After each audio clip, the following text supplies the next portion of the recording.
तो आज की वीडियो में बात करेंगे पर्वतीय क्षेत्रों के व्यंजन जो कि उत्तराखंड या कुमाऊँ हो चाहे गढ़वाल हो, दोनों साइडों से अगर कभी जो खाना वगैरह जो बनते हैं तो उस चीज़ से संबंधित प्रश्न आपके कई बार परीक्षाओं में बनते हैं। तो उसी के आधार पर आपको इसमें जो मतलब खाने से पकवान से संबंधित बातें होंगी वो आपको इस छोटी सी वीडियो में देखने को मिलेंगी। तो चलिए इसमें शुरू करते पहले से। तो आपका पहला हो जाएगा झंगोरा की खीर।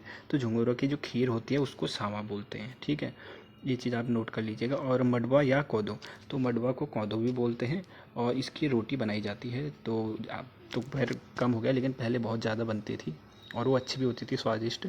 और अरसा चावल के बने होते हैं। लकड़ी को नहीं, सॉरी, लड़के को ससुराल के लिए कलयुग के रूप में दिए जाते हैं। सॉरी, थोड़ा सा मिस्टेक हो गई बोलने में। तो जो अरसा होते हैं चावल के बने होते हैं, ठीक है। पहली बात तो आएगा कि अरसा किस चीज़ के बने होते हैं, आपका उत्तर हो जाएगा चावल। और यह इसको किस रूप में जाना जाता है, किस रूप में दिया जाता है, तो कलयुग के रूप में दिया जाता है। जो लड़की होती है उसके ससुराल के लिए जो शादीशुदा हो जाती है, ठीक है। और उसके बाद है फाणु। तो फाणु गहत की दाल से बनाए जाते हैं, इसे गथवाणी कहते हैं। तो गहत की जो दाल होती है उसको फाणु और गहत की दाल से बनाई जाती है, इसको गथाणी वो चीज़ बोलते हैं। और स्वाले हो गए पूरी का गढ़वाली नाम। तो जो पूरियाँ होती हैं उसको गढ़वाली में आपको स्वाले बोलते हैं, ठीक है। और कुमाऊनी में तो खैर पूरी ऐसी बोलते हैं, वो दूसरा नाम नहीं है। और बाड़ी, जिसे मडवा या कोदे का हलवा कहते हैं, यह दक्षिण भारत में मडवा को रागी कहते हैं। तो दक्षिण भारत में आपका जो मडवे को बोलते हैं ये रागी हो जाएगी। तो खैर आपका राष्ट्रीय स्तर पर आ जाएगा। तो इसमें जो आपका प्रमुख है वो है बाड़ी जिसे मडवा या कोदो। तो सिंपली बात होगी कि मडवा या कोदे का जो हलवा होता है उसको क्या बोलते हैं, तो बाड़ी बोलते हैं, ठीक है। फिर उसके बाद आपका हो जाएगा रोट। तो रोट हो जाएगा, ठीक है, रोट है, ठीक है, रोटी मत समझना भी। रोट हो जाएगा, रोटी जो है देवी और देवताओं को पूजा के समय चढ़ाया जाता है। तो आपको सिंपली पूछा जाएगा कि देवी देवताओं को पूजा के समय चढ़ाए जाने वाला कौन सा व्यंजन है, तो रोट हो जाएगा, रोटी मत कर देना। और थिचवाणी, तो थिचवाणी ये आलू को पीस कर बनाया जाने वाला साग होता है। तो पीस कर मतलब आलू को ऐसे कूटा जाता है, उसके बाद बनाई जाती है। तो आपने सभी ने खाई होगी, बहुत स्वादिष्ट होती है। और फिर हो जाएगा फैत्यूण। तो ये अरबी के पत्तों से बनाई जाती है, तो फैत्यूण हो जाएगी, ये अरबी के पत्तों से बनाई जाती है। और फिर उसके बाद आपको हो जाएगा चौसा। तो चौसा जो हो जाएगी ये उड़द की दाल को पीस कर बनाया जाता है। तो उड़द की दाल को पीस कर बनाए जाने वाला व्यंजन हो जाएगा आपका चौसा हो जाएगा। फिर हो जाएगा सिंगल। कुमाऊँ में सिंगल, ठीक है, जो हम लोग हैं। और इसको देखते रुको एक मिनट।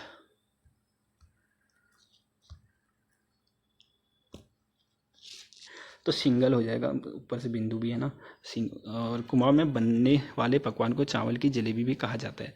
तो सिंगल हो जाएगा, ये आपका कुमाऊँ में बनने वाला पकवान है, पहली चीज़ ये है। और ये चावल की जलेबी भी इसको कहते हैं। तो चावल से जो जलेबी बनती है वो इसको ये बोलते हैं। हमने तो खाई नहीं पर बनती होगी, ठीक है। और बिच्छू घास कंडाली की सब्ज़ी जो सर्दियों में बनाई जाती है। तो बिच्छू की जो घास होती है जिसको शिशोण बोलते हैं कुमाऊनी में, और कंडाली हो गया उसका नाम, इसकी जो सब्ज़ी बनती है सर्दियों में बनती है, ठीक है। और लिंगुणा की सब्ज़ी बनाई जाती है। यह प्राकृतिक रूप से गाढ़ गधेरों के किनारे फर्न आकार में होते हैं। तो जो गाढ़ गधेरों में होते हैं ना, जो वो लंबे से सांप जैसे होते हैं, वो लिंगुणा उनको बोलते हैं। तो उनकी जो सब्ज़ी बनती है। और फिर हो जाएगा अलमोडू या अरमोडू। घास का प्रयोग चटनी बनाने के लिए किया जाता है। और फिर आपका हो जाएगा यारसा गुम्बा। यह एक तिब्बती शब्द है।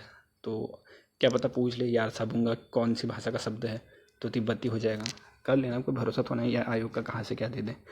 जिसमें यारसा का अर्थ सर्दियों का कीड़ा या गुम्बा अर्थ गर्मियों का पौधा है, जो कि कीड़ा जड़ी भी कहा जाता है। तो ये कीड़ा जड़ी का एक पौधा है जो कि यारसा, इसको ये चीज़ कहते हैं, ठीक है।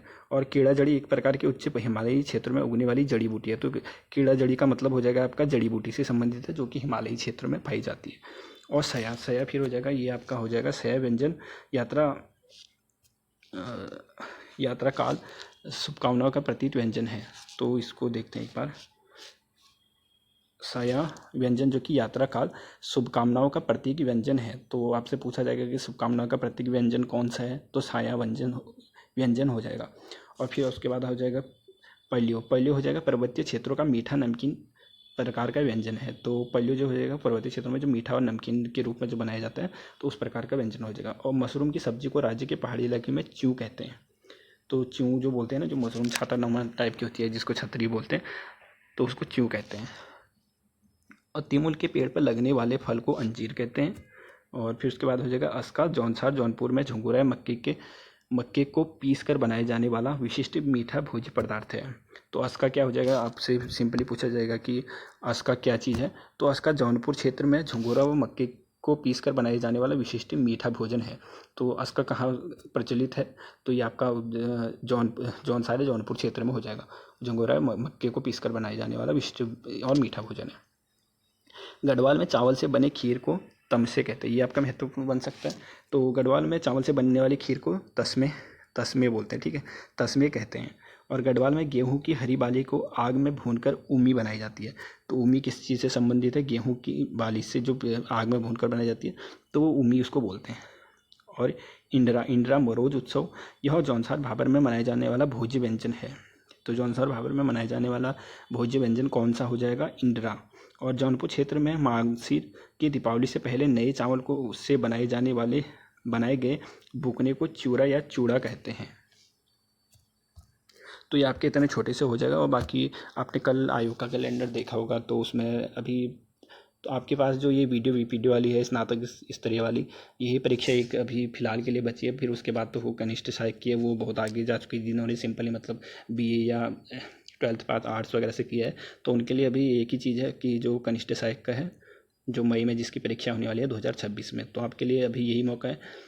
और एक कृषि वाला है, तो उसमें तो कृषि से संबंधित मांगेंगे, उसमें चाहे वो इंटरमीडिएट में हो या ग्रेजुएशन में हो, कृषि मांगेंगे। और कृषि ज़्यादातर लोगों के पास होती नहीं है, सब बीए नॉर्मली किए होते हैं।